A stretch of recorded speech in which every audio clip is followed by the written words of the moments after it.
Big boss house నుంచి Sanjana elimination and going to home. వినడానికి చాలా బాగుంది, కానీ అది జరగని పని. నిన్న జరిగిన ఎపిసోడ్లో మొత్తం అంత పంచాయతీ జరిగినాక లాస్ట్ వరకు మన పెద్ద దొంగ అయిన ఈ సంజన గారికి ఏకాభిప్రాయంగా ఇంటికి దొబ్బేమన్నామని అందరు ఫిక్స్ అయిపోయిండు. బిగ్ బాస్ కూడా సంజనని నువ్వు తట్టా బుట్టా చదువుకొని ఇక్కడి నుంచి దొబ్బే అన్నట్టే చెప్పిళ్ళు. నేను కూడా దరిద్రం వదిలిందా భయ్య అని నిమ్మలంగా అనుకున్నా, ఎందుకంటే తను పెద్ద దొంగ కాబట్టి తన క్యారెక్టర్ నచ్చలేదు కాబట్టి. కానీ ఏం చేద్దాం, కిస్మత్ ఇదంతా అదేదో సీక్రెట్ రూమ్లో దాచిపెట్టిందట. పోయిందని అనుకున్నా భయ్య నేను నిజంగా. ఆ ఎపిసోడ్ అంతా చూసినాక అబ్బా దొంగ వెళ్ళిపోయిందిరా అనుకున్నా, కానీ పోలేదంట భయ్య, సీక్రెట్ రూమ్లో దాచిపెట్టింది. ఎక్కడో మిస్టేక్ జరిగింది. బిగ్ బాస్ తనని ప్రతిసారి సేవ్ చేస్తున్నాడు.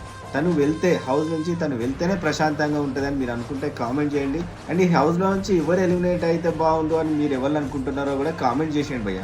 మీరు ఈ వీడియోలో కామెంట్ చేసిన తర్వాత నెక్స్ట్ వీడియోలో టెలికాస్ట్ కాకముందే ఎలిమినేషన్లో ఎవరున్నారనేది నేను జెన్యున్గా చెప్పేస్తాను. ఎవరు వెళ్ళిపోతే బాగుండు అని మీరు అనుకుంటున్నారో కామెంట్ చేసేయండి భయ్య.